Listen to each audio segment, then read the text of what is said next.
Good evening, and welcome to the regularly scheduled meeting of the Zoning Board of Appeals on March 18th at Plymouth, Massachusetts, America's hometown, which we are very proud of, by the way.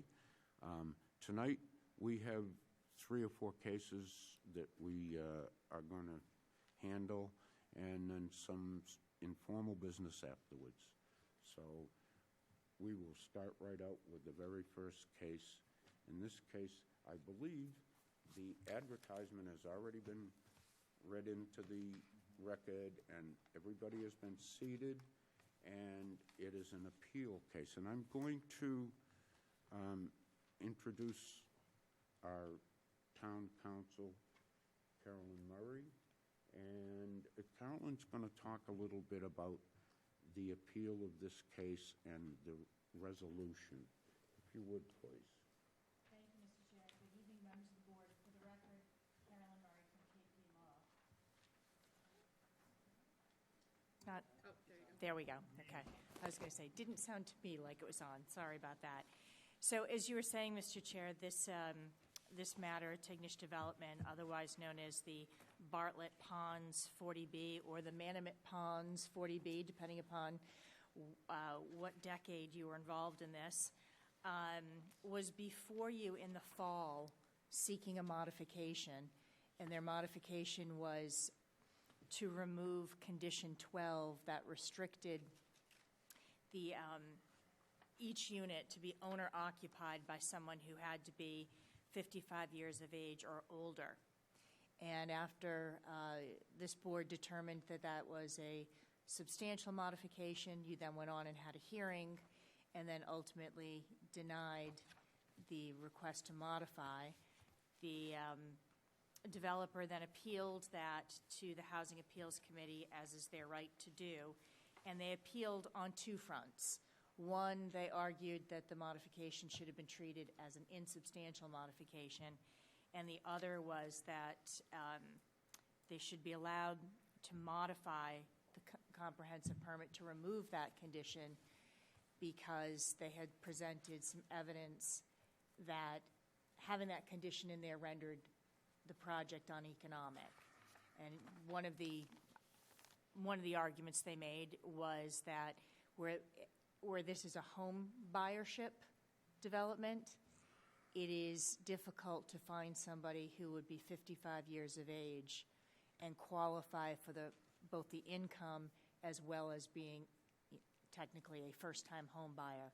There are a couple of exceptions to that, but by and large, it would be you'd have to be a first-time home buyer.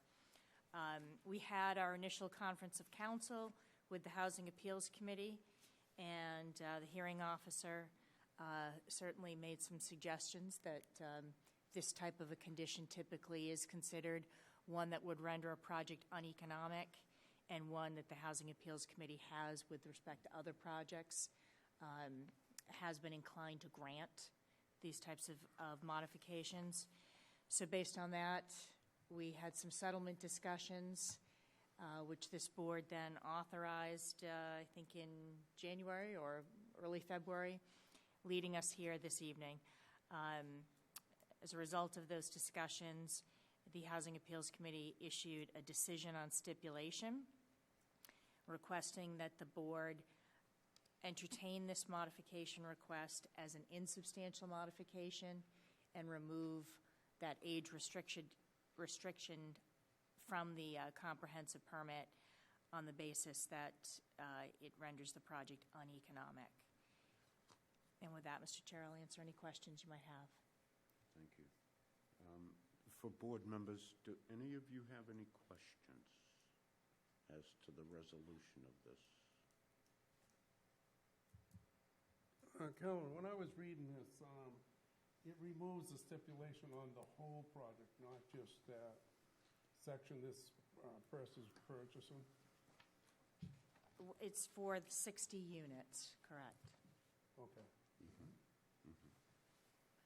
Any other questions? Okay. I would await a motion to, would it be correct, Carolyn, in saying a motion to approve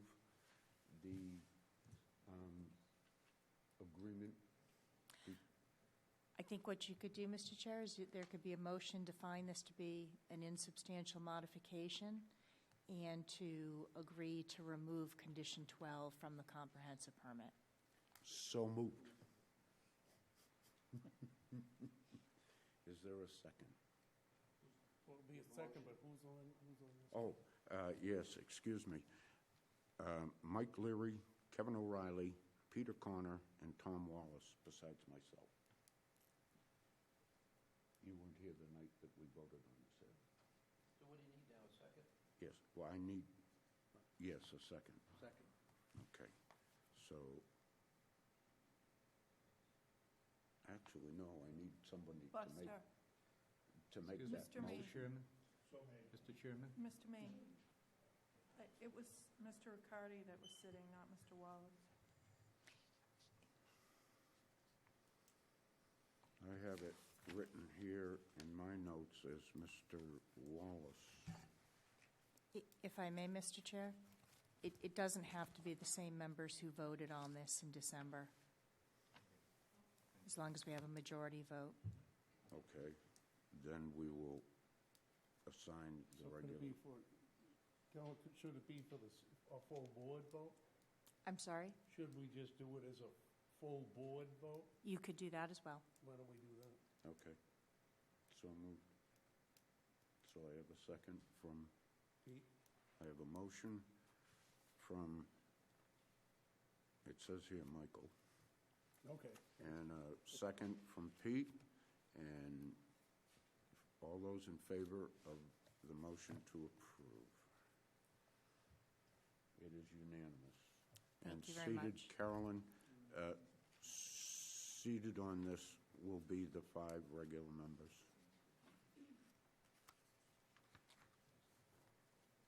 Which will be Ed Conroy and not Tom Wallace. Okay? Thank you very much. Have a good evening. Thank you. All right. We are going to move on to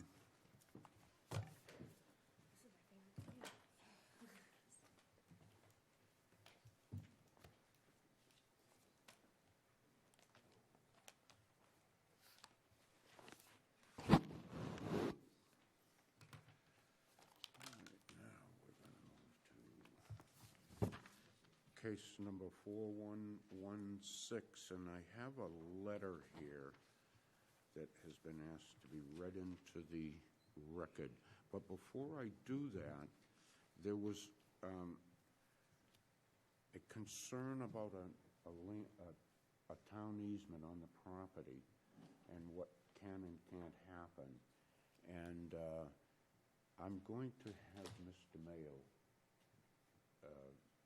the Director of Inspectional Services, explain the steps that are being taken to resolve that issue with the easement. Thank you, Mr. Chair. So if the board recalls, when this case first came in front of the board, the question was posed of the legality to make improvements in the right-of-way area. In this situation, it's mostly landscaping. I had a conversation with KP Law about that. There's 2 ways to go in these scenarios. It's either through an easement or through license agreement. The 2 things that was very clear from KP was, one, in these types of scenarios, it's not necessarily under the purview of the ZBA in the first place. So we see a lot of things on plans. There's a lot of information on these site plans that come to the board. Not necessarily everything that's on that plan is under the purview of the ZBA.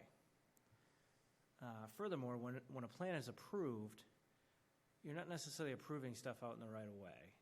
If it's not in your jurisdiction, it's not something that you're approving. It can be on the plan, doesn't mean you're approving it. Either way, this issue with the landscaping in the right-of-way area, KP advised that this is managed through a license agreement with the select board. And the reason for that is an easement's not the best idea in this situation, given that, one, it takes town meeting action to move that through. Also, if the town ever decides they need that area for something in the future, it's much more difficult for them to take control of that back. So a license agreement, which in this situation is going to be issued for multiple years by the select board will require them to maintain that area. It'll allow them to do the landscaping they want to do, but it'll require them to maintain that, which is actually a good thing. It's something that the town doesn't have to maintain at that point out, and it's just less services needed by the town to do anything around by DPW. That license agreement is currently under negotiation between the two attorneys, the town attorney and the bank's attorney. So that's a little bit of a stall here with that. They're trying to come to an agreement on the terms of that. Either way, whichever way the board decides, that issue is not necessarily under the purview of the board in the first place. Thank you. Are there any questions? Very happy to hear about the licensing agreement today. No questions. Okay. I'm going to, before you read this letter, I'm going to ask Mr. Shaw if he's here. Mr. Shaw, could you come to the...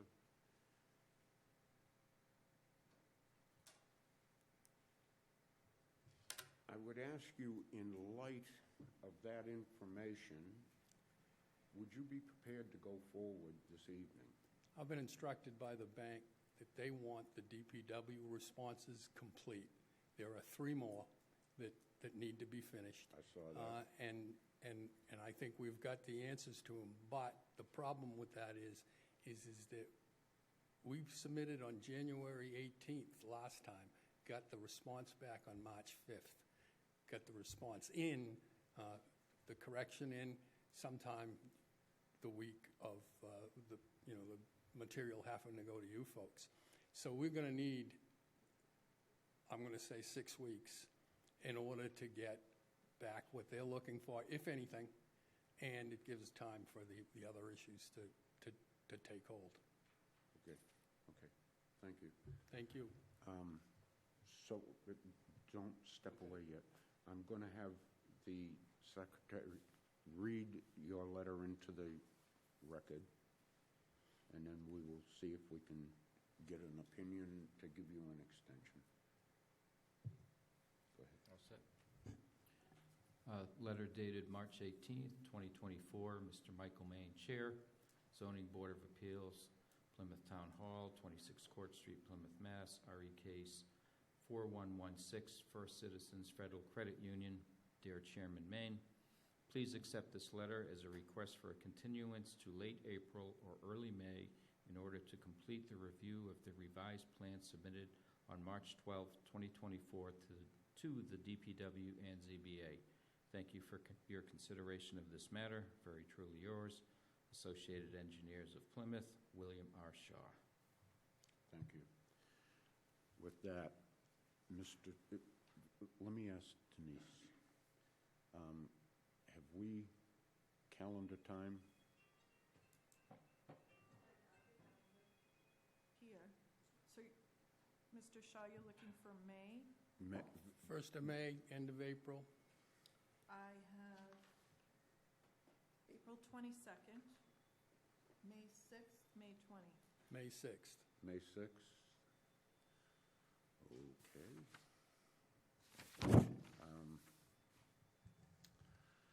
Now, for the board, I ask the board, are you willing to give one more extension to this project?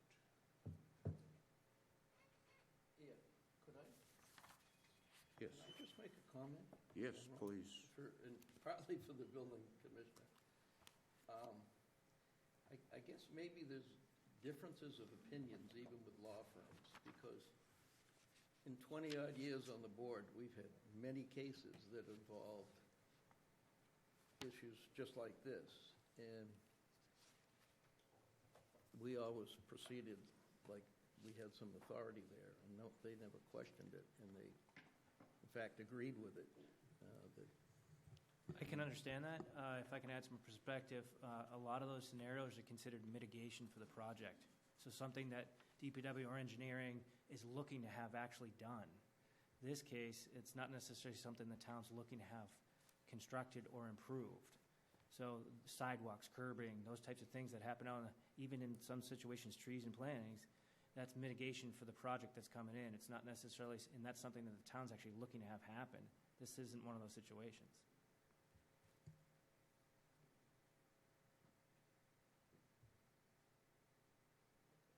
Okay. Anybody else?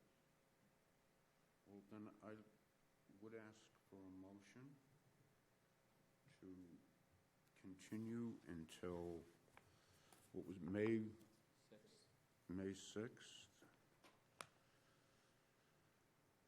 I'll make a motion. I'll make a motion that we continue case number 4116 till May 6th. Is there a second? I'll second that. And the 5 regular members will be voting on this, Mr. Leary, Mr. O'Reilly, Mr. Conroy, Mr. Connor, and myself. All those in favor? It is unanimous. We will see you Thank you on for your May time. the 6th, please. And, Mr. Shaw, please have that agreement in hand.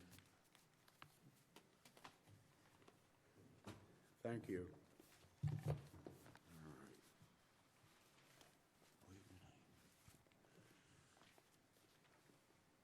right.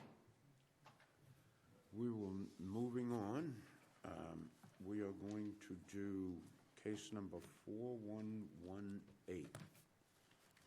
This is a continuation of Susan McNerney, 8 Honeybee Lane. And 117. That's a typo here. It's 4117. Yeah, that's what I got. That's a That- typo one there. It's 4117. that's what I said, didn't I? Maybe you said 4118. Oh, well. I probably have gotten it written here as 4118. I do. Yeah, it was a typo here. I see. All right. Well, at any rate, we know what case we're talking about. And seated on this is Mr. Wallace, Mr. Riccardi, Mr. Conroy, myself, and Mr. Leary. Mr. Flaherty. Yeah, good evening. Mark Flaherty for Susan McNerney, who owns property at 8 Honeybee. We were here a couple weeks ago, and the board suggested that we take a look at it and get some improvements for drainage. So that's what we're here tonight for. All right. So some of the improvements that we have, see if I get that light to work over here. Yeah, thanks.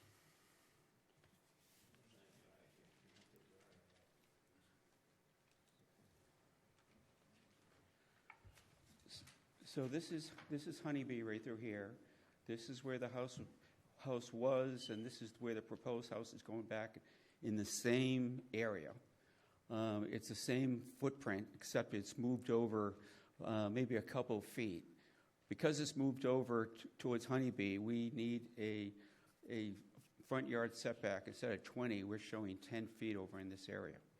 So some of the neighbors came back in and says it's a horrible place for water and drainage, and the board suggested that I go back and make sure that do the best we can at kind of controlling drainage.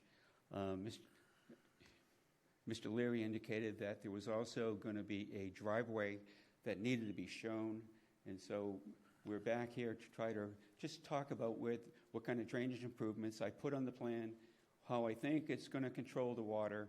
It to a certain extent, but it is wet, and we've done the best we can. So for improvements, we have the foundation of the house is going to be on helical piles, no foundation. We have a shell driveway. It's going to be pervious to some extent. We have roof drains all around with a strip drain. We're capturing water that comes in this direction by a drainage swale that comes down here to a rain garden. We have a retaining wall that's going to maintain the contours over here, leaving Honeybee as it is right now. So any water that's coming onto this property is controlled by water going to this new swale, this drainage swale, that comes down to a rain garden that it's going to be able to absorb some of the water, not all the water that's coming to this lot. So you're saying, okay, what's all the drainage that's coming?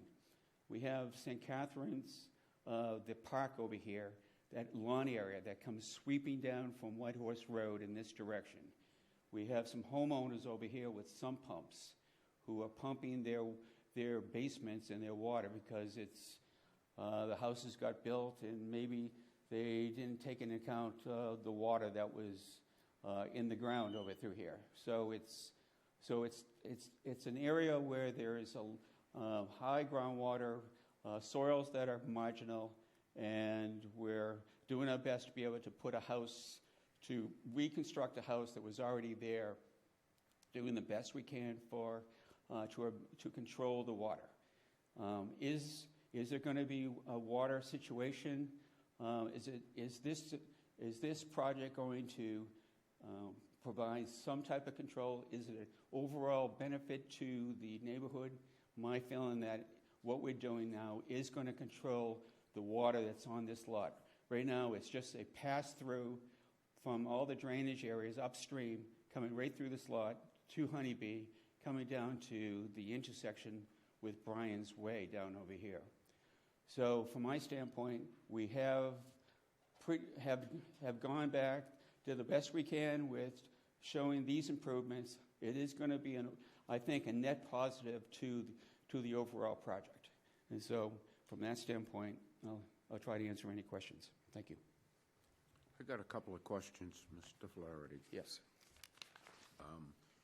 When I was out there today looking at it, and when I was looking at the plan, the rain garden is encroaching from the way it's drawn on the plan. It's on other people's property besides this. And how does that work? So if you were out there, Michael, there's a utility pole right through here. I saw that. And then the rain garden is going to be here, and it's going to be on this unconstructed way right through here. Through the years, the property has gone to the edge of this unconstructed way. This is St. Catherine's. They've staked it off. Back to my question. Yeah. Where did you get permission to put that rain garden there? From who? Who's the landowner? It's on Susan's property, right through here, and they have ownership rights all the way through that unconstructed way there, Michael. Okay. As long as you're not encroaching. No, we're not encroaching. All right. Yep. And excuse me, the second was the Title V. You show a mound. Yes. An existing mound, and I didn't see an existing. No, so on the old plans it showed there was existing, but this new plan shows that's where the proposed approved system is now going to go, Michael, right through here.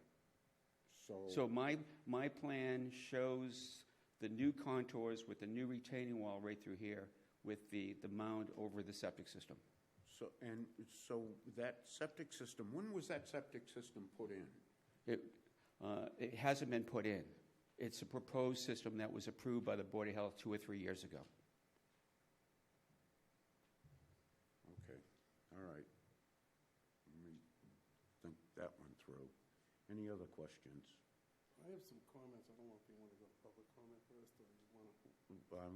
Yeah, let's do that. Have you anything else you want to add, Mark? No, I'll try to respond to any neighbor comments at this point. Okay. Thank you. Okay. What I'm going to do now is I'm going to open this up to public comment. And I will ask, is there anyone in the audience that would like to speak in favor of this petition?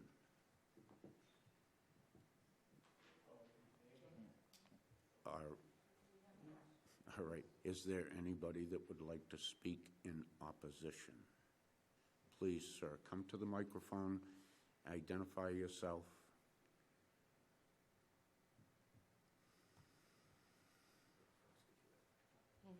And I can tell you're married. 40 years. Seems Oh, yeah. like 100. Oh, yeah. Go right ahead. My name is Peggy Curtis, and I am power of attorney for my dad, who's the property owner of 5 Honeybee Lane. And this is my husband, Larry. And I manage the property because it is pretty much a Airbnb summer rental when the family's not using it. So it is occupied. we do both. More or less from May through October, as the property is. My father-in-law has owned the property there for about 35 years now. Mm-hmm. My concern is with the rain garden. I love the whole solution to the water. The problem is that the area where the rain garden is actually, I thought, public property, and that is usually the walkway that most people would use in the neighborhood to get to the beach. And there's a little pathway. My mother maintained it for many years. And that's where the private occupants of that area would access the beach. And they would,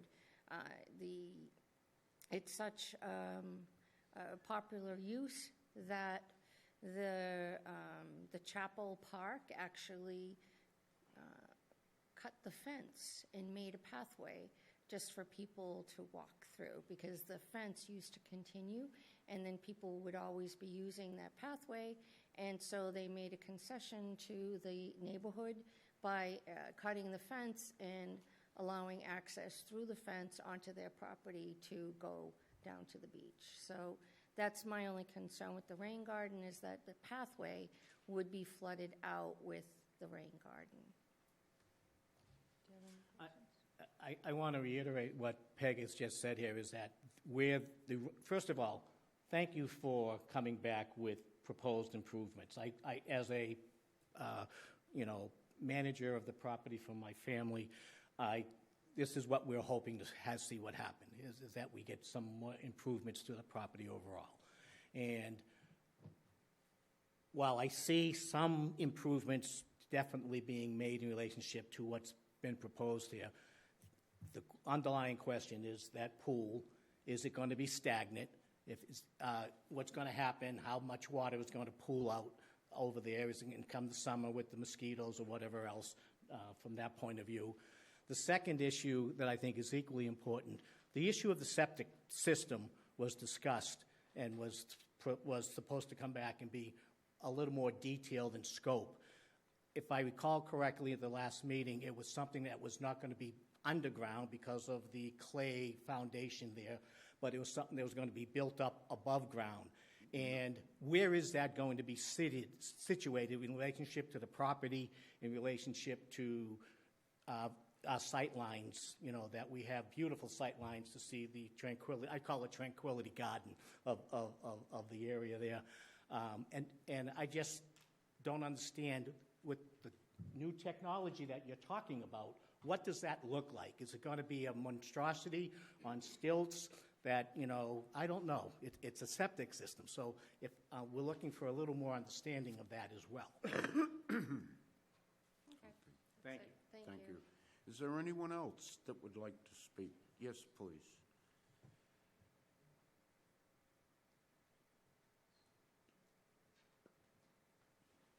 Please identify yourself for the record. Hi, my name's Terry Morris. We own 7 Honeybee Lane, which is directly across the street. So we just still have a couple of concerns. One is that the house they mentioned being built on stilts of some sort, and then also being 2 stories. So we have like this cute little neighborhood of single floor ranches, and they're just cottages that were redone. And I'm concerned with how tall that could be. That seems invasive to our little neighborhood. And also not being at the view of the park being completely obstructed in what we normally are used to having. And also the septic system being up high. We were told by someone who was familiar with that it would not just be raised, have to be raised 10 feet or something. That's like a huge eyesore in a quaint little, like, quiet neighborhood. Also, if it's new engineering that hasn't been really used, I'm concerned what happens if it fails. Then do we have just like a huge, like, waste situation in our tiny little road? Also, the rain garden, again, in a public area where we walk to, but I just, having lived in that house for 14 years and seeing the amount of water that we have, I would be shocked if any amount of flowers and grass would soak up all that water. I think it would be a mosquito mess, just stagnant water, and that would obviously be an issue. That was really it. So thanks for listening. Thank you. Is there anyone else? Yes, sir.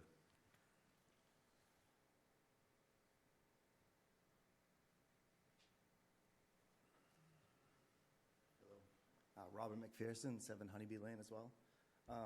We were concerned about the roof runoff that you guys had mentioned, the plans for that. Didn't see any of that on there. Also, 2 of our good neighbors, one of them wasn't even allowed to do any of this. They sold their house because they weren't allowed to, because they were going to have to remove 1/3 of it in order to rebuild. So they sold, moved to New Hampshire. The other one had to move their house 3 feet off the road. They weren't allowed to move it closer to the road. And the gentleman from the highway department that came down said that mound would have to be at least 10 feet tall. He used to work for Bulldog, and he built septics. And he said that would never work. It would leach into the road, and it would make it worse. It's very concerning down there. It's wetlands. We've seen everything from red-bellied turtles to snakes as long as my arms eating rabbits. It's just not, that plan will not work, and it's going to fail. Thank you. Thank you. Okay. Any questions from the board? Okay. Mr. Flaherty, would you like to address any of those comments? I'd be happy to do the best I can. It's Ms. McNerney bought this property with a house on it, and she wants to reconstruct the house at the same size as the house that was there before. So, from my standpoint, it's trying to reconstruct that house in the most environmentally safest possible that I can do. So rather than a full foundation that was there before, we're going to put it on helical piles that are essentially augured into the ground, that have worked quite a bit in the past 10 years. I think Mr. Mayo would agree that several houses have used the helical piles to a lot of success. That will allow that if there's any type of water that's moving through the property, it would move right through underneath the house proper itself. So then, okay, in terms of roof gutters, we have roof gutters going to a strip drain that is around the perimeter of the house. The strip drain would capture the water with crushed stone, and the overflow would go to this new swale that we have over in this area. So the overflow from the roof drains would come down over this area. Sorry about the shaking here. So from my standpoint, we've got to do something to control the water. So the septic system is here. The grade is maybe elevation 25 existing. There's going to be a slight little contour of 30 over the tanks itself, but otherwise it's about 3 feet higher than the existing grade right through here. We have a retaining wall to retain the contours over through here. Any of the water that might be shed off from this septic system would go into the swale. The swale would go to this rain garden, which would be in a series of plants. Is there going to be water during the summertime? I think it's going to be a thick grove of grasses, and to be able to absorb as much water as going to be allowed out that way. Could we position the path around this rain garden? I think we can. I walked the path this afternoon coming up this way. The path is, if this is where the utility pole is, I think the path is pretty much along that way right through here. The path does go across Miss McNerney's property. She has certainly property rights. If she will, I think she would have probably I can't really speak for her, but if she wanted to continue that path, she could do that. Either that or the path could be repositioned along this way at the edge of the rain garden to get up to the park in this area, to get to the beach. So there was questions about the rain garden. We have to do something to try to control the water. I feel that Susan McNerney has certain rights to be able to rebuild this house. We're doing the best we can with kind of a shell driveway to limit the amount of impervious surfaces as much as we can. The 2 stories, it's just, it's a relatively small house. It's just be able to give a little more living area up on the 2nd floor. It's not an imposing house. The height of the house would be approximately 30 feet high. There's other single-family houses around the area and that had 2 stories. So yes, there are a lot of 1 stories, but in this situation, this is part of the overall community where there's 1 and 2 story houses in this area right through here. So to sum it up, we have done the best we can to control water. We've done everything we can to try to eliminate the amount of impervious surfaces. We've created a stormwater system that seems to make sense to me. Yes, it's a rain garden. It's going to do its work to absorb the water. Is it going to be the panacea for controlling all water that extends? We're talking about a watershed that comes. This is all lawn area in St. Catharines, and it comes down to through Honeybee in this area. We have homes up in Tabor Lane that have sumps that are dumping water in this area itself. So we're doing the best we can for Ms. McNerney to be able to reconstruct a house on her property, and I feel like we've done the best we can at coming up with stormwater controls. Thank you. Can I ask you a couple of questions, Sure. Mark? Because I was out there today, and right on the corner of Honeybee and Bryan's, it was all washed out pretty bad. Definitely. Okay. And that's because of all of the runoff that's coming down off of that hill? The watershed is very, very high all around. I understand, but in order and there's just pure lawn, nothing stopping the water coming down from White Horse Road through that park, doing a beeline for Honeybee Lane. Correct. And so there's a swale that the church may have put up a long time ago. There's another drainage swale we have here that's going to go down to this rain garden. Are we going to solve all the problems on Honeybee Lane at that intersection? I'm afraid we're not. What I wanted to ask you, is it going to alleviate some of those problems that now exist? In my feeling, the controls that we put in place over that lot, right now the water just goes right through that lot, right into Honeybee, right into that intersection. So I think it's going to be an overall improvement, Michael. So anything that you do, including that rain garden, is somewhat of an improvement to the general area? Yes. Of Honeybee and Bryan's? Because that intersection was really it's toast bad right now. Yeah. Okay. Are there other? Yes, please. A couple of folks wanted questions about the septic system. Can you answer those questions? Yeah. It's a wet area. Steve Nelson is a guru with septic systems. Has designed these systems in the past. It's been approved by the DEP. It's been approved by the town of Plymouth, and it's an acceptable design. Yes, it's going to be elevated 3 or 4 feet at the high point. It's not going to be 10 feet high. Excuse me, Mr. Bolduc, if he said it, one of his workers says it doesn't work, it will work.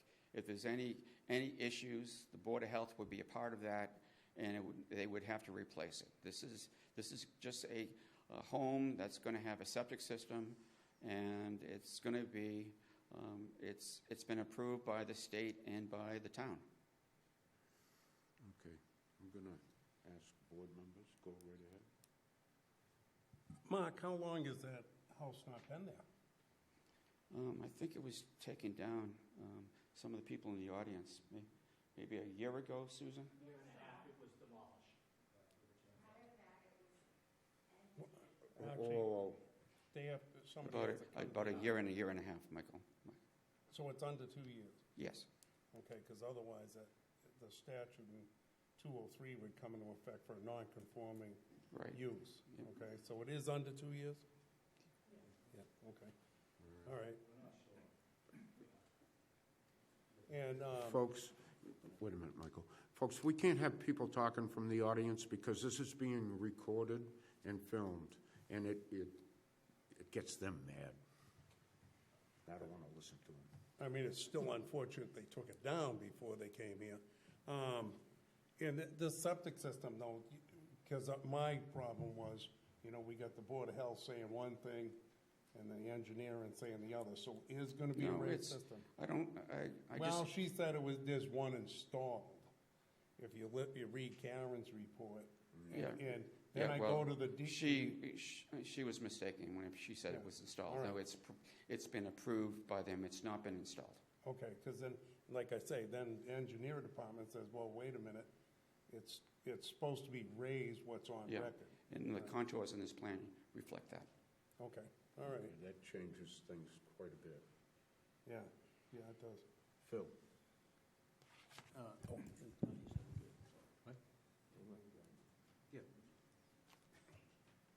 Mr. Flaherty, I got a couple of questions. On the roof leaders, you said it's going around the entire house, or because it shows here two sides? It's going to be on the front and on the side closest to. Okay. And it's going to capture the front, and I guess it's going to be the west side, Phil. Yeah. And we'd be happy to put it on the east side as well. Yeah, you could put a portion on there. Are there going to be downspouts that are going to go to this, or is it just a strip? The downspouts are going to go to the strip. So it have gutter and downspouts. Yeah. What's the outflow look like? I have a detail on the drawing right through here. Okay. It's just going to be a pipe surrounded by stone. All right, and it's just going to be open.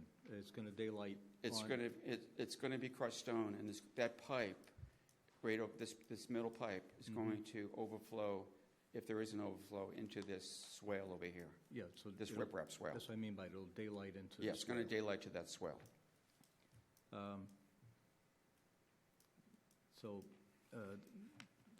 Another question I have is down with the rain garden. When it rains, is the path all wet and you can't walk on it, or can you walk on it any time, regardless of the rain? So during the summer, my hope would be that rain garden would be full of plantings. Okay. Is there going to be, it's only like 12 to 18 inches deep. It's very shallow. Can they put a path through that rain garden? They could. What would your hope would be? The hope would be that it's a gravel path, that we just would have to realign it and reconfigure the location of that path, Phil. Yeah, I agree to relocate it. I'm going to rephrase. I said it wrong. Where the rain garden is proposed to go, that area is a path. So today, before the rain garden goes in, and you get rain and it all gets wet, is the path on the water? I walked it, and I don't know if Michael walked it today, but it felt I was high and dry when I walked it. It was this area up here is where it's mostly wet. This area came up. Some of the neighbors might be able to answer the question of whether the gravel path is underwater. I assume when there's a big storm, maybe because there's so much water down there, the path might take on some water. But right now, it's high and dry. And if you move it, it'll just improve? Yeah, I think it's going to be high and dry when we move it to maybe on this side of the rain garden. The sump pumps that are being discharged and going down that area? Yeah. how much do they contribute to this, in your opinion? I think the neighbors would agree, it's quite a bit. There's a lot of water coming down from the houses upstream. There's a small road off of White Horse Road called Tabor Road. And off of Tabor Road, there's a house out there that is, the water table is maybe 2 feet below the ground, and I think the house has a full foundation. So I think there's a good deal of water coming down that way. Is it contributing? It's just adding to the water in the neighborhood between the park and the sump pumps upstream. Phil, it's a lot of water coming down. Is it permissible to discharge water into someone else's property? Yes. Okay. All right, I'm done. Thank you. Anybody else? Peter? Mark, I'm probably missing something here, obviously. You said the rain garden was on that property. It's gonna. Can I walk up? But on these drawings, it doesn't show that. Unless I'm missing something.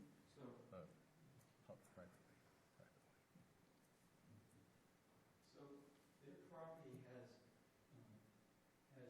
ownership rights forever to this discontinued pathway, Peter. So half. So this is the main driveway. Okay, I'm just looking at it extending out beyond the property line.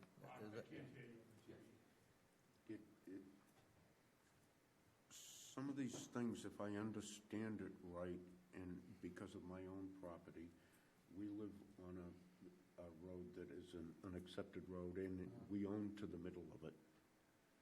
So through the years, Peter, this retaining wall, which is on the west side of this unconstructed way, has always been established as the property. The St. Catherine's has stakes along this way. So this rain garden right over here is just it's on McNerney's property as well as on this unconstructed way. Okay, so it is off the property line here. It's I'm off, not blind in what yeah, I'm it's looking at. it's on that unconstructed way, Peter. Okay, thank you. Yep. Anybody else? Yes. Mark, maybe I'm misunderstanding what you've just talked about. So let me summarize my understanding. Clearly, there is a significant drainage issue there that you've attempted in every way to engineer a solution for, so I give you that. The rain garden, what percentage of the flow does the rain garden you anticipate is absorbing or mitigating? Up to maybe a 2-year storm. So a 2-year storm would do it? Well, it's my guesstimate, Okay. yes.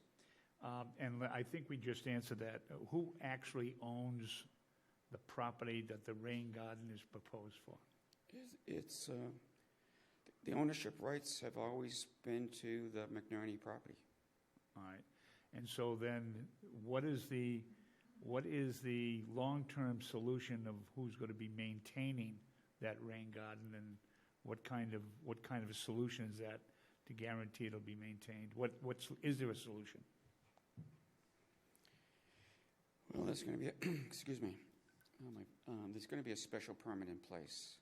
I hate to throw it back onto the building department, but in some forms that if there were complaints and it was a condition of the special permit that the homeowner maintained that, or even hired someone to maintain that rain garden, that's what they would have to do. It would be a condition that the building department would have to enforce. Is that something the building department is comfortable with?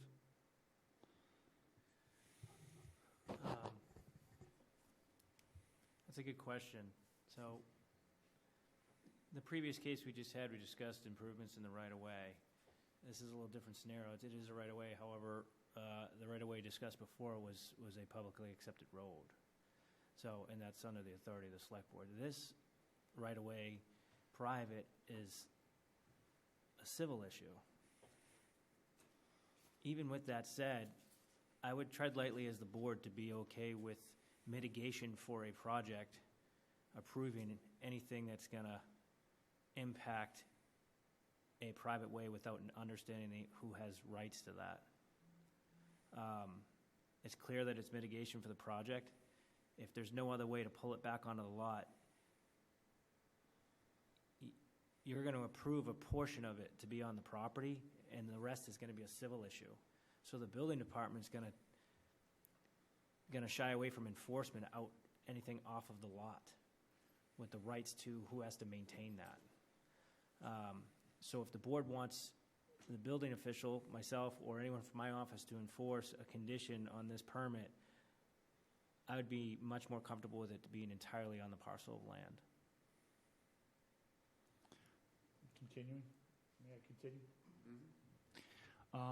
Mark, with that background, I'm assuming, but obviously I don't know, is this the only possible solution?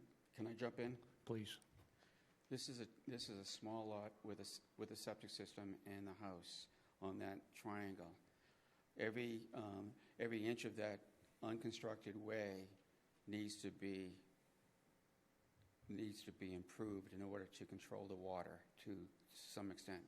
It's that rain garden, which is on, as well as that swale that's on that unconstructed way, is really it needs to be. There's no other place to be able to put these drainage improvements. Thomas. So, if I understood correctly, there is no other solution, and so we have a situation that, if not maintained in the future, and the future could be tomorrow or it could be years from now, that eventually it would then fall back on the building department, and that would entail litigation, or it would entail kind of a nightmare on that. Well, it seems like what I'm hearing is that it's going to leave the realm of enforcement by the town. It's going to be a civil matter in courts. That's what I'm hearing as well. Mm-hmm. Thank you. Yeah. Okay. Any other questions?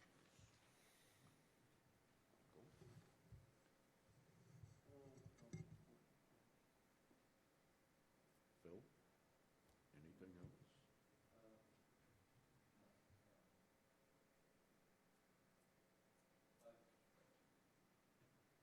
If you were to move the rain garden up to the northwest to intercept water coming down up there, and then have a smaller one down at the southern point there, that'd be all on the property, is that possible? Or is that just, wouldn't really catch it all because of where it flows?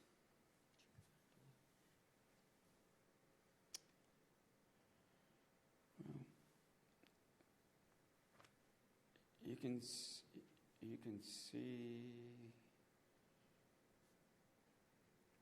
if that's the board's wish, we could do that, Phil, to be able to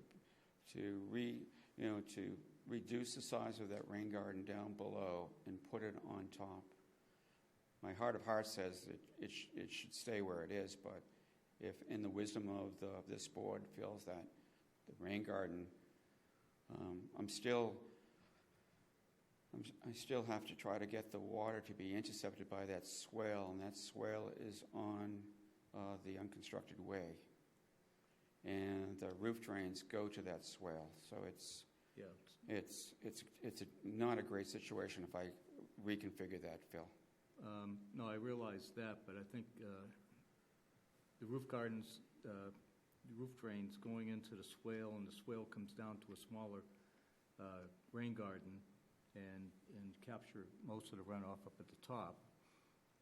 You add a little more volume to your drain around the house by going on the east side. I'm just trying to squeeze as much as I can out of this. And if that's the board's wishes, then if the board was making that a condition, that I would give to the ZBA a copy of that and give it to the building department to be able to reconfigure that rain garden so it's in two places. I can do that. And that might be the wisdom of Solomon right there. Okay. No No more questions. So let me ask you then, Mark, if you do that, and this is probably a hard question to answer, but as the rain garden is designed right at the moment, compared to if you had to redesign it, what difference in volume would there be, if any? Essentially taking away 50 to 60% of the rain garden by shifting it onto Susan's property entirely. Okay. Are there any other questions? I don't believe you're seated on this. Oh, well, we haven't closed it. Go ahead. Ed, you are seated on it. So, Mark, I don't know whether there are two rain gardens or one rain garden. I don't have the wisdom of Solomon. So what do you think we should do, Mark? Keep it the way it is. All right, thank you, Mark. Okay, Mr. Mayo, have you got any comments on this at all? My only reservation with the rain garden being not entirely on the parcel is this board approves projects all the time with mitigation. However, the majority of that time, that mitigation is in public property that the town controls. In this situation, this is entirely private. So again, if the board chooses to move forward with this, the minimum I'm going to do is I'm going to reach out to KP to determine if there's this mitigation for this project and there's some kind of condition to maintenance that I have the ability to pursue that portion that's not on the parcel of land. I'm not entirely sure. Well, if we put that in a condition, that language in a condition, would that satisfy you? That'll satisfy. I'm not entirely sure because I'd like to weigh in with council on that again because we're approving mitigation on something that we don't necessarily know if the owner actually has a legal right to, right? So, like I said, when this is a public right of way, the town owns it, so we know that we have a legal obligation there and we have a legal right to deal with it. We're encroaching in civil matter issues, so I don't have an answer here at this time. I don't know how comfortable I would be as if this is simply conditioned in that permit and how enforceable that would be. I need to vet that. But we could put a condition on there if we were to split that rain garden. Yeah. Then we could put a condition on there that they have to maintain it. If it's entirely on the parcel of land, absolutely. You know, that they have to maintain those. And it's in their best interest to do so anyway. My contention is with it being split on the private, unconstructed way in the parcel of land. And so my concern, Mark, is, and that was my first question to you about encroachment on the easement, is litigation. And every time this town gets into litigation, there goes $50,000, $60,000, $70,000, $80,000 out the window. And we can't afford that anymore. So maybe you need to go back and redesign and put the whole thing on that piece of property. If you can do that and still have a septic system that's working, then I think you've got a winner. But I'm not comfortable with letting that rain garden be on public property. Okay, so could the board make a condition that the applicant redesign the rain garden to be in two locations solely on Miss McNerney's property? We'll talk about that. Okay, but that's my feeling. Okay. I happen to agree with the building inspector that we don't need to cause problems down the road. Okay, I understand. The people that are doing it right now, very nice people, and they have all good intentions, but properties get sold and things happen, and you know. Okay? Okay. So what I'm going to do is I'm going to close this hearing now and bring it back to the board for board member discussion only. And that will be Mr. Leary, Mr. Conroy, Mr. Riccardi, Mr. Wallace, and myself. Mr. Wallace, what do you say? I think the possibility of redesigning to keep the the rain garden on property owned or managed or controlled by the proponent is a solution I could feel comfortable with. Mr. Conroy. So we had a piece of buildable building there before, have one now, 100%, the owner has a right to rebuild. So that's, that would trump any type of litigation out there. They have a right to rebuild. So I think that it should be approved. I think we should put a condition on it that, as Mr. Wallace said, and I'm okay with approving it tonight to avoid, and maybe come back with a plan as a informal matter. Okay. Michael? Phil? Mr. O'Reilly? No, you weren't on? I'm not on it. No. Okay. I agree with Ed said. And a two-story building is what's permitted. There's nothing that says that, it's strictly single-story, even though a lot of them are there. A two-story building under 35 feet is what the code is. And so I think they should be allowed to go ahead and build that building. The issue with the unconstructed private way, who owns it, halfway along, could take a long time to figure it out. If we were going to go that way, I'd be going for a condition that gets resolved before they do anything else. It'll go a lot faster, I believe, if they can keep it all on the property, then we don't have to go to that extent and possible litigation, like you said. So tonight I would be in favor of the two rain gardens. Michael? Okay, well, I'm going to take the neighbor's word that it hasn't been taken down more than 2 years. I look back, I thought it was. Okay, but looking at it, I mean, this is a small lot, and I'm definitely stretching to approve this because it's, for sure, you can't move that septic system if it doesn't work. So I'm going to take Mark at his word that he can design it and get it to work. I think we should definitely keep the rain garden on her property and one at the top. I guess we could do it in an informal, but I definitely want to see something for sure. That's where I stand, I guess. Okay. All right. Before we do any conditions and vote on this, I want to talk about a couple of things that we heard tonight. One was the height of the building. We have a 35-foot high building code for that area. And unfortunately, a view shed is not a protected right for anybody. People have a right to utilize their property and to the best of their ability. And we set some rules. 35 feet is as high as they can go. And I doubt that this will be 35 feet high. As far as the septic system, it won't be over the house. It won't be higher than the house, so it's not going to be a view shed problem either. And it has to be designed in order to be functional.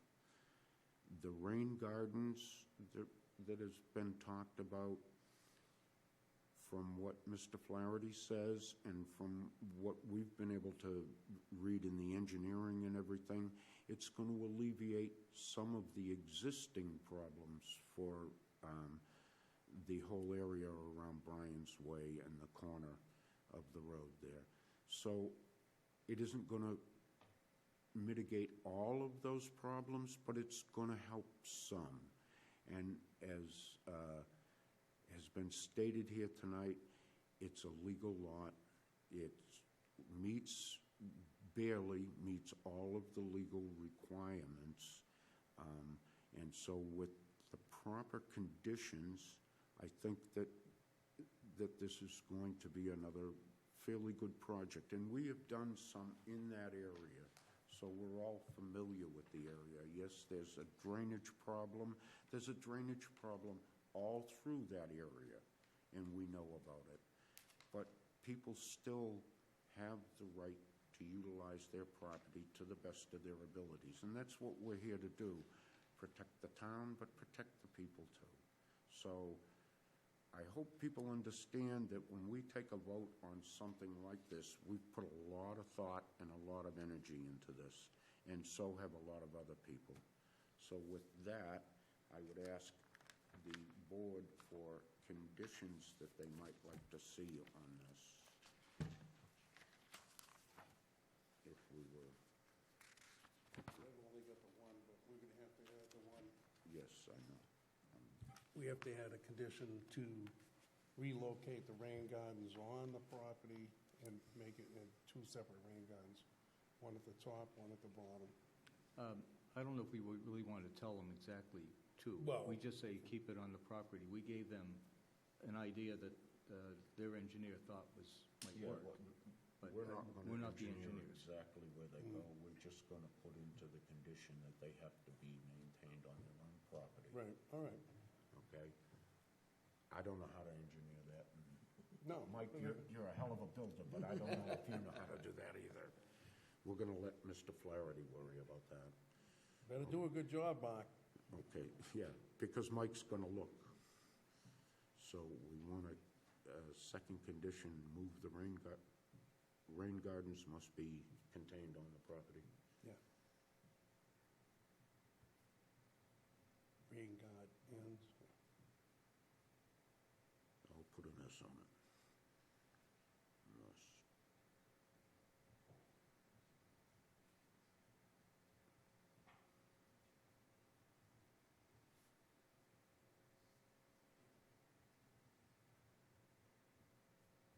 Anything else? You got anything else? Mr. Wallace? I await a motion. I'll motion that we approve case number 4117 on the two conditions listed. Is there a second? I'll second.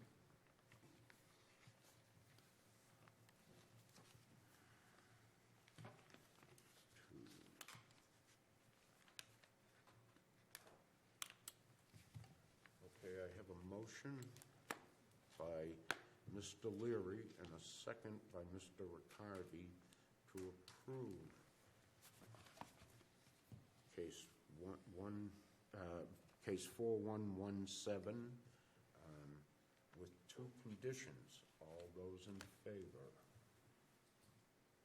It is a unanimous vote. Go right ahead, Mr. Flaherty. Thank you very much. We are going to take a 5-minute recess before we get into our next case.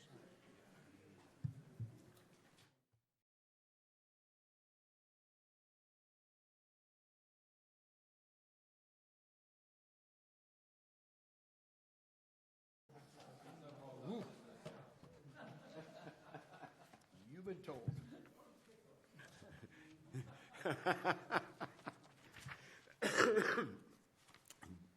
Good. We're back in session, and we are going to continue with case number 4115, Jordan Health Systems Incorporated, Beth Israel Deaconess Hospital, Plymouth. And no one has been seated on this, as it was continued right out of the gate. So this evening, seated on this will be Mr. Leary, Mr. O'Reilly, Mr. Conroy, Mr. Connor, and myself. Who will be presenting? The ad was read before. Yes. Good evening, Mr. Chairman. For the record, Rob D'Ambroso, D'Ambroso Law here in Plymouth for the hospital. Go right ahead. Thank you very much. So thanks for your time, guys, and I appreciate your patience with the continuances. That was purely a product of first waiting for DPW comments and then trying to address them. We filed November 16th, and I think we got our comments on February 1st. So that was the reason that we've been delayed. Not a stall tactic by any stretch. We're very eager to get this done. It's urgent to the hospital and I think to the community. So I've got a slide deck that I prepared.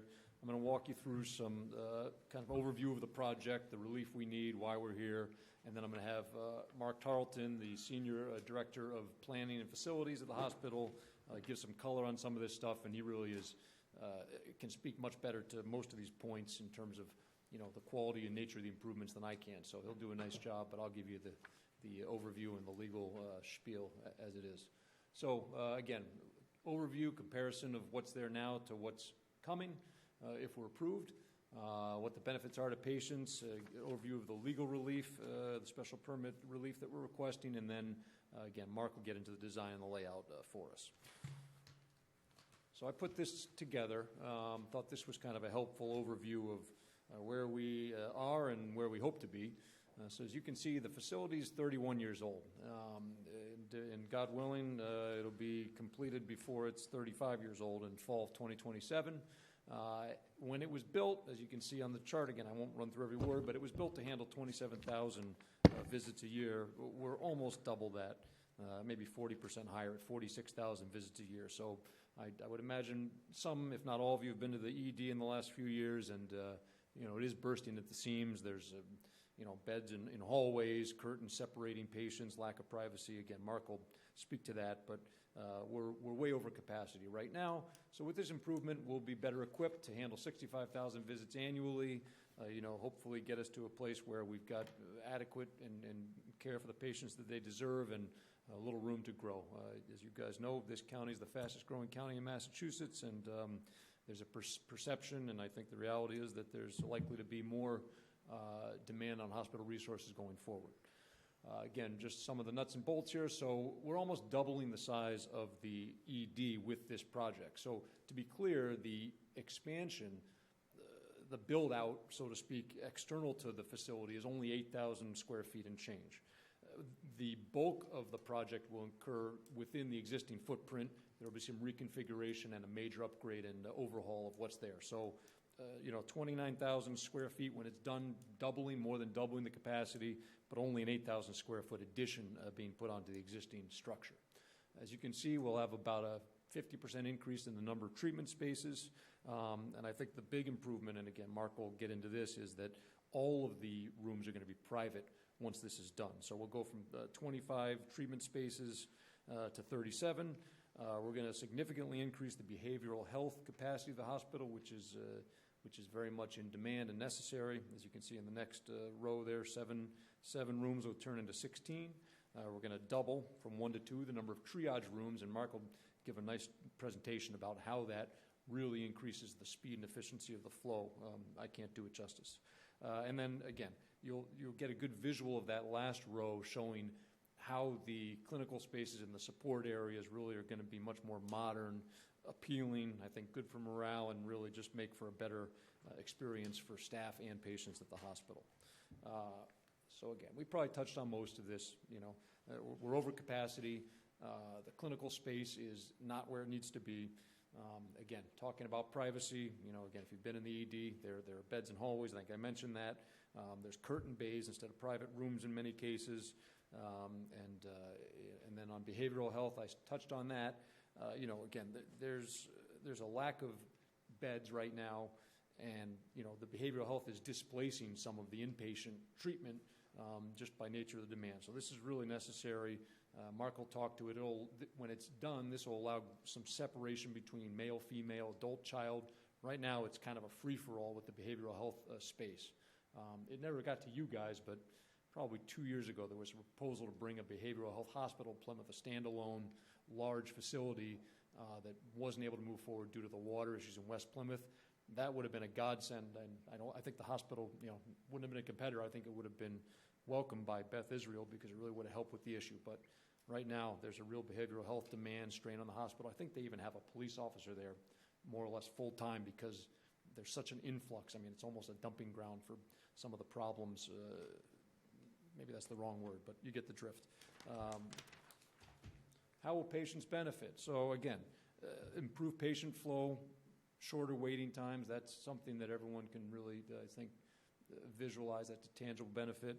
Again, better clinical space is going to improve the experience for everyone. We've talked about privacy, and you can see in that third bullet there how much the size of the rooms is going to increase significantly.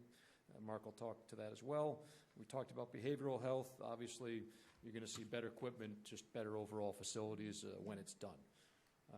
Now to get into the technical stuff. So we're here for three relief items, 3 special permits. I think they're mostly technical. The first one is anything the hospital does requires a special permit. That's just a product of the use table. So if you're building a hospital, expanding, altering, modifying a hospital, you need a special permit. Even though, this is obviously the zone and we're within the existing property boundaries, we need a special permit just by nature of the use. Parking, so you could see I highlighted, or underlined rather, if required. So, we were here, and Mark will touch on it, when a couple years ago we came before you for a modular construction observation facility, and we went through this at the time as well.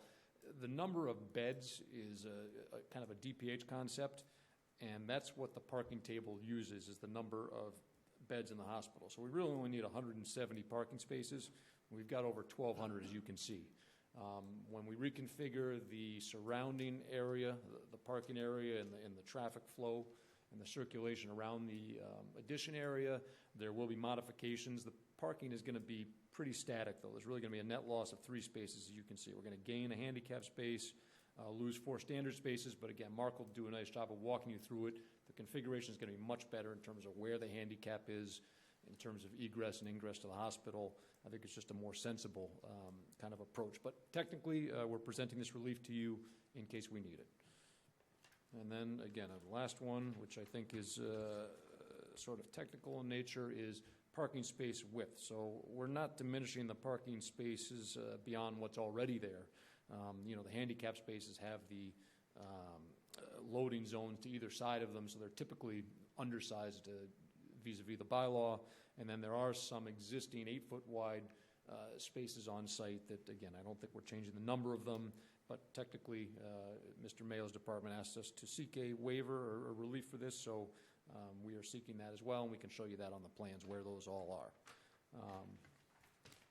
Mark, if you would like to walk them through, we got site overview. Go back and forth. That might even work, that little thing, but if you want to use that red thing. Yeah, you can use that now. Yep. Good evening. Thank you for allowing us to come. My name is Mark Charlton. I represent the hospital. I'm going to remind you all that it was about 15, 16 months ago we were here talking about our observation unit, and through the conversations of presenting that, there were several comments from the audience, and I think a few from the board, about when are we going to do something about the emergency department? Well, that's what we're here to talk about right now, and that's what we want to do. So I'm going to highlight that the current emergency department lives right here. The entrance is right here. And most of that parking is a lower level. It's a driveway down here, and most of that is considered for parking there. With the new building, we're going to be expanding here, and I'm going to show you that in a minute. And then we want to dedicate this parking lot here, we call it parking lot B, to the emergency department, so that the new egress, or the new entrance, ambulatory, not ambulance, ambulatory entrance will be right here. Whereas right now, people come, they park, they have to walk across the main roadway here to get to the main entrance. So that's kind of the whole site there. Again, we've got parking out here that is for staff and for visitors, and then we've got also our parking lot A, which is kind of our main entrance. That's kind of our, I'll call it our GPS. So when you GPS our address, that's where it points you to. And that's where we have our valet parking to try to alleviate that and manage that a little bit. So here is that parking lot. So here's the main entrance right here, the emergency department. And down here, this way, down here is that lower level I told you about. So we're going to rearrange just slightly the turnaround. There's one now there, and we're going to expand the parking here.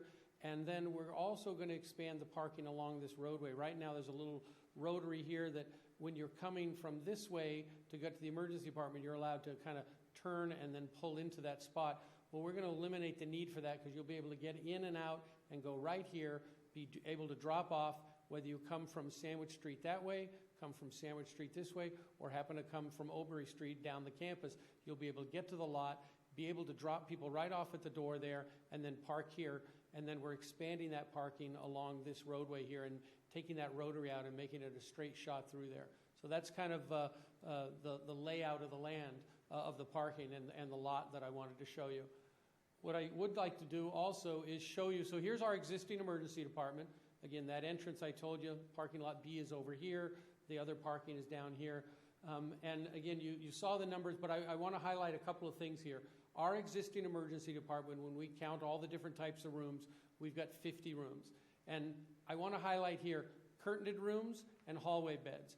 That's a large percentage of what we've got right now. You've all seen it. You've lived through it. It's unfortunate that that's the way it is, but we're here to fix that right now. So that's today. With this project, here's where we're going to go. And I'm just going to step over here for a minute. And I think my voice carries well without a microphone, but if you need me to step back, I will. So the addition would be here. You need to speak up. Yeah. Okay, sorry.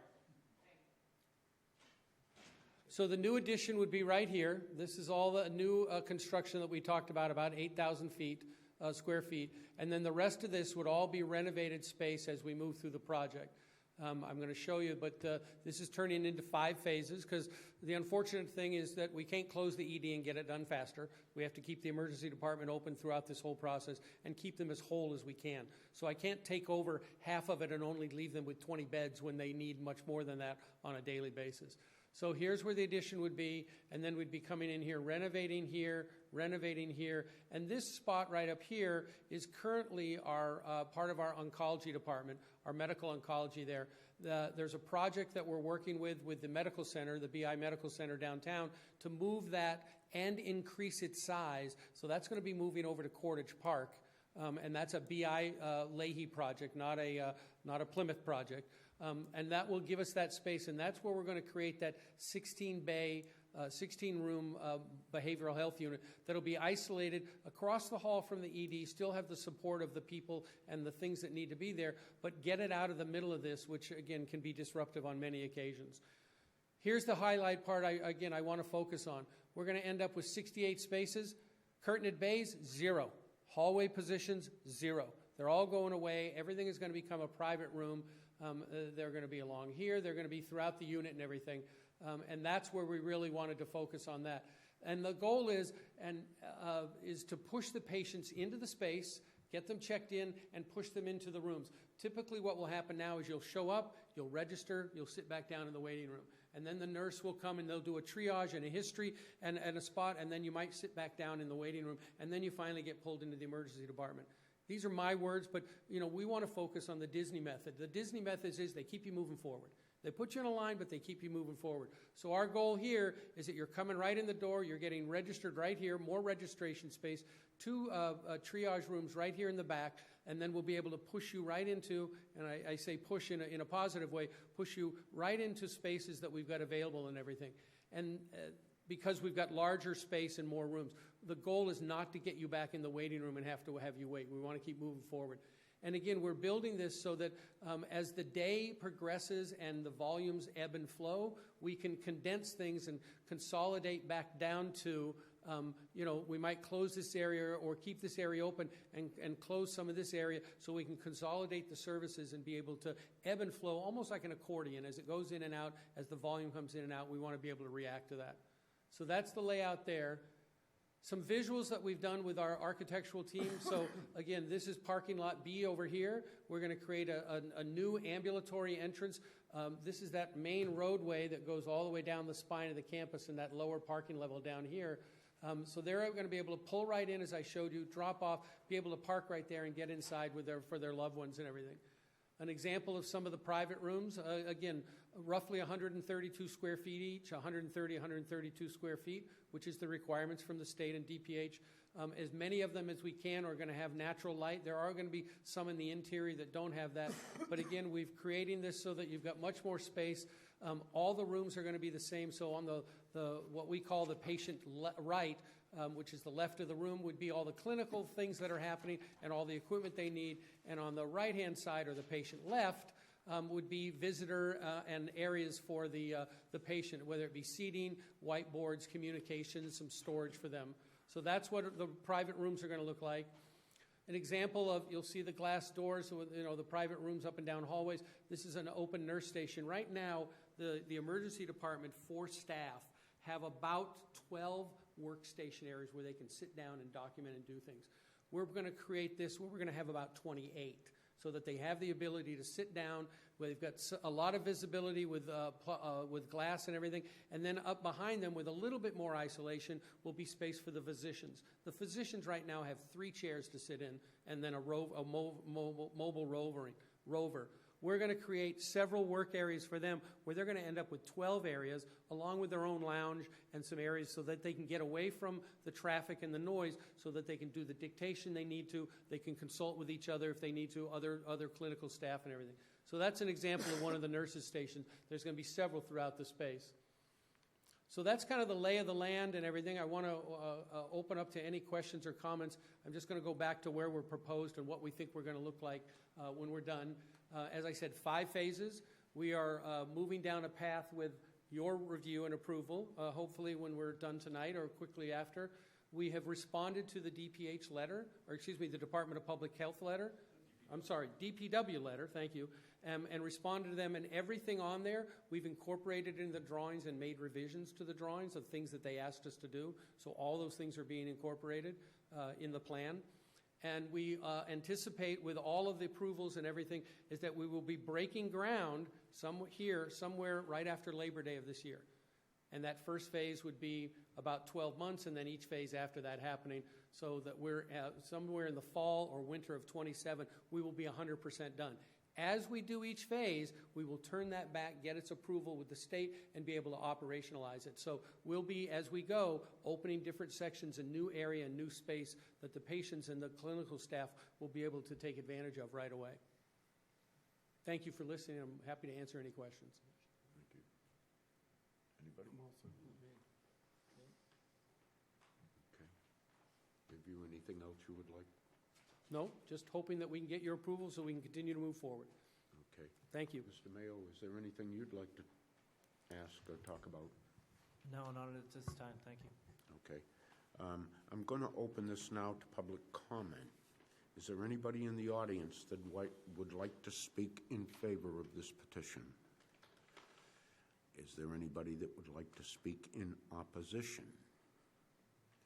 Seeing none, I'm going to close.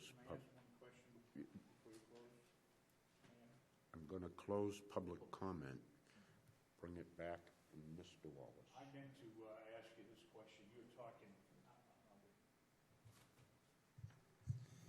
I meant to ask this question we discussed, and it really may be personal more than plans, but you've talked about the behavioral center, the changes being made. Is that including the senior behavioral center as well, or is that a separate part? I know that's in the older building, so that you're not referring to that at all. No, the senior behavioral, which is an inpatient setting that we have, is not being touched by this project. It is there. It is staying as is. Actually, about 2 years ago, we actually expanded that a little bit, so increased the bed capacity that we had there. This is for the ED, the emergency department needs for behavioral, substance abuse, those type of patients that are coming in. And unfortunately, that population has grown. Would you flesh that out a little bit further for me? Okay. When you're talking about that population, could you define that population Well, for me? again, I'm not a clinician, but I'm defining that population as those are the people that present into the emergency department that might have a medical issue, but also have a behavioral issue, maybe a substance abuse issue or a mental health issue that we also need to manage with them. So we isolate those people for their protection and for the protection of anyone else there in that separate unit that I described. So this separate unit will be a lockdown unit. You'll only have access based on what your job is and everything. And everything in the rooms, we are being focused on what they call ligature resistant. So there's nothing there that anyone could hurt themselves on, so that we want to be able to protect that patient population. And again, that is a growing population across America, but we need to address it because today we have 7 beds to do that. So there's many times where we have to, in the current ED, these little gray area or this little tan area is the existing behavioral unit, but when it's overflowing with patients, we've got to put them into the main emergency department with the rest of the patient population. And they can be disruptive and based on their manners, whether it be noise. And the other thing is we have no ability to separate adults from pediatric behavioral. And unfortunately, that need is there also. But with the new plan, we'll be able to separate. We'll have some doors here. We can separate 6 or 7 rooms to be for pediatric, or if we needed to, male, female. We can do that. Right now, we can't separate those, and it can create some tensions in the space. Thank you.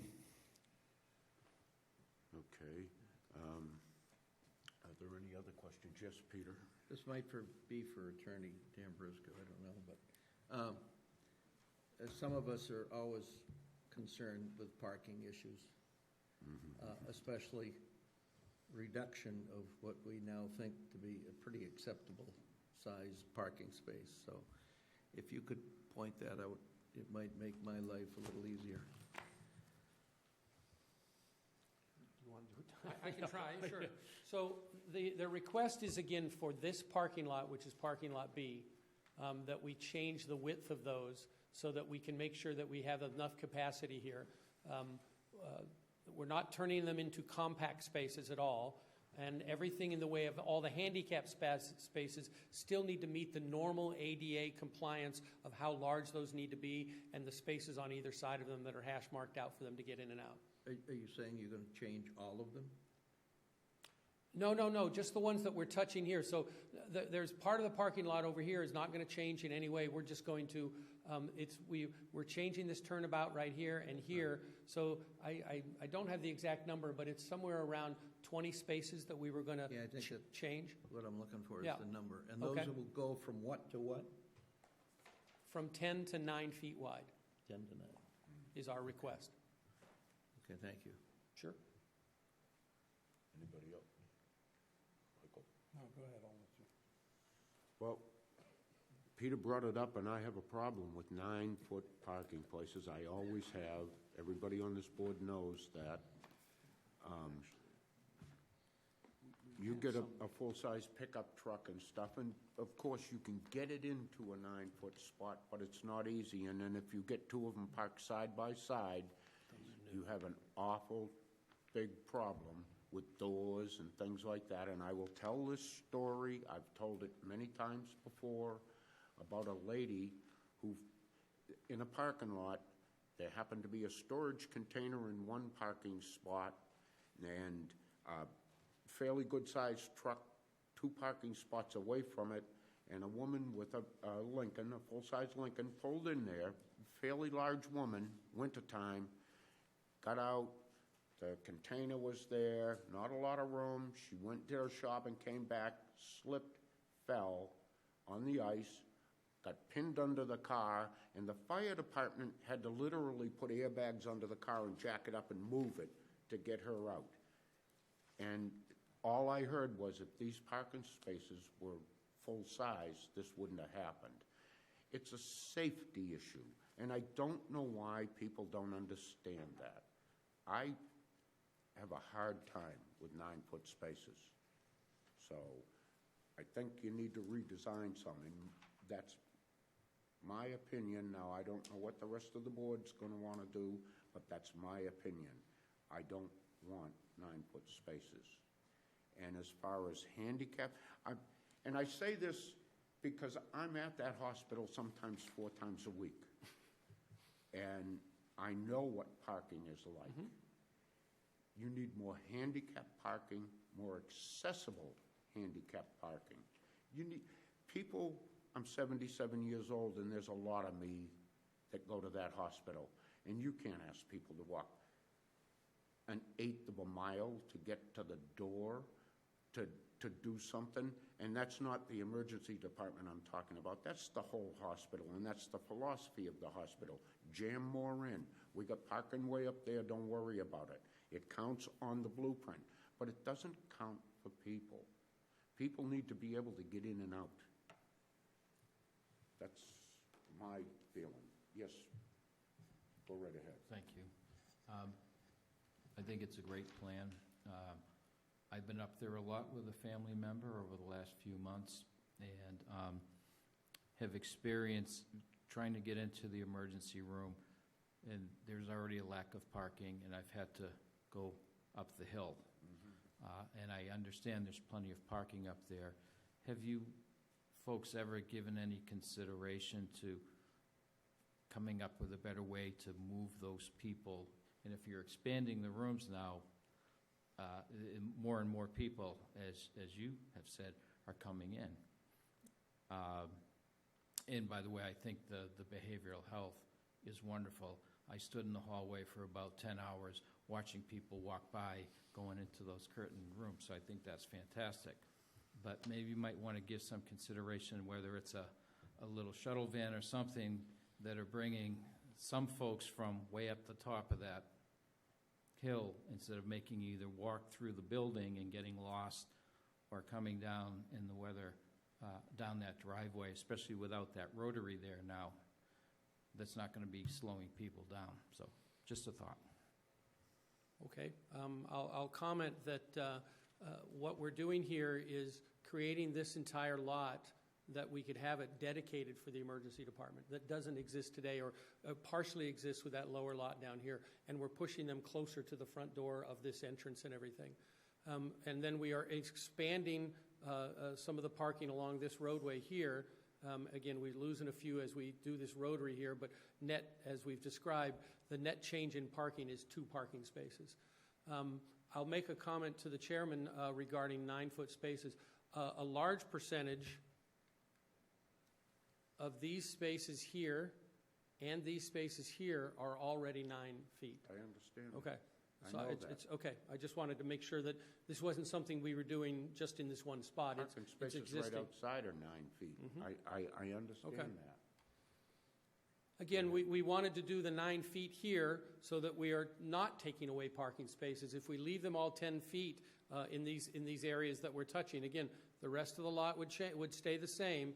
These would be, not the handicap, but these few in the center and then a few down here, we would make 9 feet so that we're not losing more parking spaces. If we stay 10 feet, then we're going to have fewer that we can fit in there. Okay, so my question is what that number is. What? How many we The lose. difference. We need to know, I need to know, when you go from 9 back to 10 is which is our standard, how many spaces you lose. I could try to wing it if you have the patience for it. I don't know. I might give you like I can give you an estimate because Hey, Rob, we want real information. Well, no. I mean, I don't expect you to make a decision based on it, but for informational purposes, I could tell you there's 9 spaces. I know it's hard to see on the screen. Maybe if you have your plan, there's 9 spaces in that corner there. So that's 9 feet, right? 9 feet, 9 spaces, 1 foot each. So that's 9 feet, which I guess would equate to loss of 1 space. I would estimate.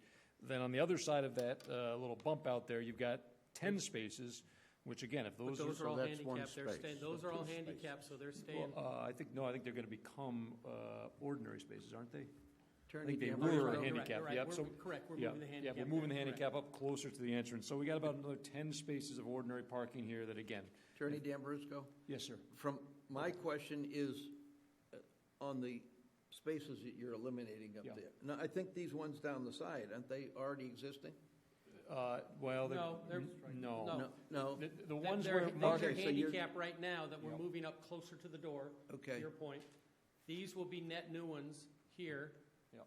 There's a few that were in this angled roadway that we're actually moving this way so that people aren't having to be on the angled roadway coming off of Sandwich Street there. These are net new. I shouldn't say net new, but those are handicapped. These right here would be affected. So Yep. I'm going to answer the question. We'd lose one here, we'd lose one here, and we'd probably lose 2 up here. So we would have a loss of roughly 4. I can get you the exact count, though, but I would estimate 4. And these just More than what it is. and these are full size, just for reference. These new ones in this area here are the 10-foot wide spaces. That's correct. Yep, Okay. Yep. So I think the only undersized ones are going to be these along here. Good. Move that pointer slow. I'm getting dizzy. Sorry. Yeah. So these are new non-handicap spots, as you can see. I assume we're not focused on the handicap. These are going to be the full dimension spaces, 10 by, 18? Yep. That's correct. These, and again, there's 9 of them here and 10 of them here. These will be the undersized ones. So we're going to have 19 undersized in terms of 9 foot width instead of 10 spaces. I would say they should. I do too. So you're going to lose 2 spaces if you make them 10 feet wide. Yes, sir. No. Phil, this is the board now. This is just the 5 of us. I'm sorry.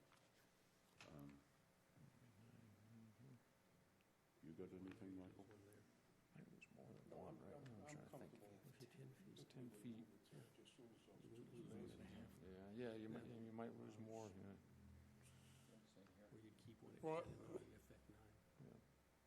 Rob, question for you, though, is, okay, so you're taking out that turnaround for the lower parking lot. Where is the lower parking lot entrance going to be for that? Do you want to look at the big plan? Is that better? I don't know if that's better or worse. That entrance into that lower parking lot will not change. Oh, okay, so That will stay right there, yeah, if we go back to the other one. The current road has that little island right there, and that island is meant for traffic that are coming this way. They're easily able to turn onto the emergency department entrance and canopy. Now that we've got it over here, the plan is to have it here, and you'll be able to pull in and out either direction. That will eliminate that, so we get straight traffic, and we'll be able to get a few more parking spaces here that we don't now, because that's roadway right now. okay. So that entrance to the lower lot is right there, and it will not change. Just my opinion, if you would have widened the top, I'm okay with losing 2 extra spaces to do that. Michael? Seems to be the board's opinion that we need to keep 10-foot spaces, and if we lose 2 spaces, we lose 2 spaces. That seems to be the pulse. Yeah. It might be 3 spaces. I don't want to say it's 2. I'm kind of trying to do the math in my head, and I'm not an engineer, so it might be a 3-space loss. Just whatever. Michael? It's what it is, Rob, is 10-foot spaces. Yes. Yes. Is there any chance in that bottom row there, a pointer? Oh, I can make them dizzy. No. Could you just add 2 more right there? Where that rotary is? The rotary's over here. Rotaries are over there. Right. Oh, all right. But it's Oh, going this is away fun. right there. Hey, now what? Hey. Whoa. So, I don't know what I was looking at. So here's the comment that I'll make. As you come off of Sandwich Street, there's a significant slope to the driveway up to about this point right here. And there are some parking spaces there. So as you get out of your car, you're at a bit of an angle. No matter what the conditions, a beautiful sunny day or whatever, we're trying to eliminate that. Again, going to the chairman's comment about safety, that's why we were taking the spots that are here and pushing them up the roadway where it's flat and level, and again, closer to the entrance there. So that was our goal there. I don't know that we would meet the engineering designs requirements for the slope there, being able to add a couple there. We're trying to right a wrong that's existed for quite a long time. Understood and appreciated. It would seem to me it wouldn't be difficult to level 2 spaces if you had to have a little wall there or something, but whatever. Well, out of curiosity, if you had injuries in that, the way it is now with it out of level? Because I've parked there, I don't. Nothing that I have documented that I'm aware of. But again, we want to right a wrong and correct that as part of this plan. Again, pushing things up the driveway where they're nice and flat and level. That was the goal. I mean, I've used that. Doesn't bother me. Those are used every day. Well, and it doesn't bother me either. But again, to other people's comments here, if 9 foot or as being on an angle or stepping out of a car and slipping or falling or whatever that might happen, that just adds to that possibility. And we're a hospital and trying to be as safe as we can for everybody coming in and out. And again, that's a condition that's existed for quite a long time. We're making an attempt to correct that, as we are with the emergency department as a whole. And again, I understand the parking comments, and I want to do everything we can to satisfy the needs. The focus for me is the emergency department and getting it built and getting it done and getting the right rooms and everything that we need to do that.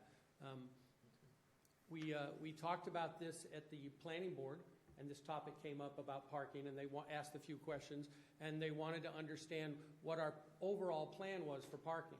My statement was, this project is not a parking project. Do we have plans on paper, and do we have ideas of where we could expand parking on the campus? Absolutely. We're not at that point right now with this project doing that and triggering that, but we have the ability, and we have some space with proper planning, proper review, proper approvals to expand this lot, this lower lot down here, to be able to expand this lot, which is that Lot A. We could expand that some, again, with proper approval. And so that gives us the ability. And if we had the wherefore-all and the money, we would be able to potentially add a deck out here and add a whole lot of parking. But that's wicked expensive. And in Plymouth, we're not going to charge for parking. We're not going to get any money for parking. So we need to think about return on investment and the right uses of our money. But again, I want to focus that this is an emergency room department, and that's really what I want to get right. And if you want us to make these spaces all here 10 feet, we will do that, and we will lose 2 or 2.5 spaces, whatever that is. And if you're comfortable with that, that's great. We were just trying to maintain the parking as best we could. Where's that pointing thing? Don't point it at it. All right, never mind. The area, when you come in from Sandwich Street, yes, sir, and the area on the left-hand side where all the parking is, that you're talking about wanting to flatten out or take out some parking spaces there because it's a steep incline, well, I don't know whether it was Michael or Peter that said it, but why can't you put a little retaining wall in there, keep that flat, and add those 2 spaces? You don't lose anything, and it's not that expensive. You're not building a big structure. You're just doing a little landscaping. So I'm going to ask, we have our architect here that's here, Chris Anglese with E4H, who are doing the drawing. I'm going to ask him to step up and make a comment to that. I'll do my best to address that. Chris Anglese with E4H Architects. We're actually regrading the top about third of that road to actually make it slightly steeper, believe it or not, to get cover for some of the drainage and stormwater issues, piping, to get coverage for those. So you could flatten this area and have a retaining wall, but you wouldn't be able to pull out of the parking spot because there essentially would be a drop to hit this traffic throughway. Okay. And those changes were some of the items that came up in the DPW letter that we needed to address. Thank you, Chris. Okay, that does make sense. Well, I guess you've got to do some planning here, because I sure want 10-foot parking places. So my statement to you is, all of these parking spaces along here, we will make 10 feet. These are already going to be handicap size, so they're already, that's dictated. And these spaces here are already going to be 10 feet. So there will not be any 9-foot spaces in this area of the campus with this project. I agree with Mike. Right. It takes 10-foot spaces to work halfway decent.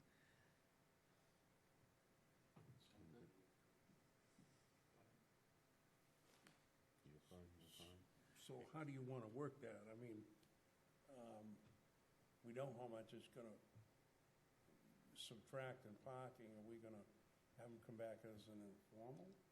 I would like that. I would like to see a cleaned-up blueprint in an informal. If we were to approve this evening,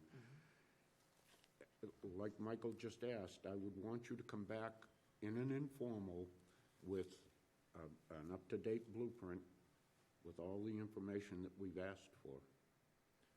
Yeah, and I suspect you may want to see us informally for DPW, satisfying the DPW comments. I'm not sure how you want to I don't know what the current practice is for handling those, but, you know, that'll be a condition, right? Mm-hmm.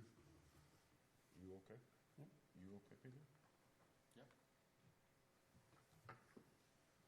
Ed, you okay? All right. I await a motion. Well, let's do the conditions, yeah. Exactly. So we added a condition that they change the spaces to the 10-foot. Correct. Yeah, And- the new spaces, right? Because there are some Right, new pre-existing spaces, right, 9-footers. Yeah. Exactly, new spaces. And with a new count for the removal, you know. Yeah, so.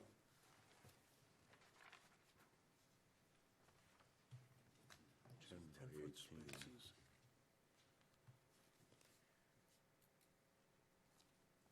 That'd be it though, 10-foot spaces, what else? Nothing else. Well, I saw on the thing, they've actually gone through and they have done all what the DPW requested, but I guess we want the final response, you know. The final response, correct. From the final DPW response. Right. And that would both be informal. Yeah, sure. Yeah, so we did issue a response letter with revised Right. plans. We're just waiting to hear from them. Right, I saw that. Okay. So we're going to have 4 conditions? Right. All right. Now, I await a motion. I motion that we approve case number 4115 with the 4 conditions listed.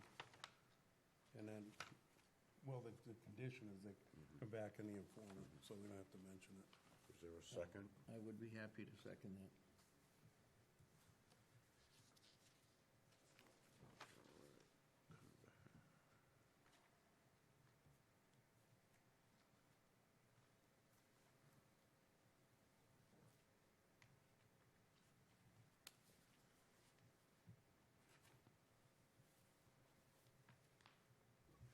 Okay, I have a motion by Michael and a second by Peter to approve case number 4115 with 4 conditions. All those in favor? It is unanimous. And I will say this for your benefit and the people at Jordan Hospital. I've been going there now for almost 4 years with my wife, and they have done a spectacular job. This community needs a world-class hospital, and I believe that Beth Israel is.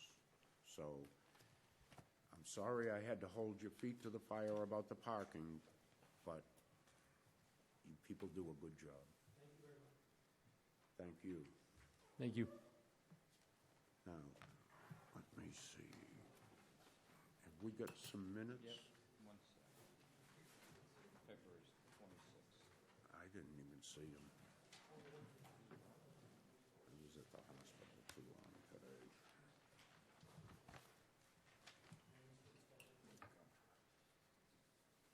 Just the one? Just the one, yeah. Did you read them? They're good? No problem. Mr. Chairman?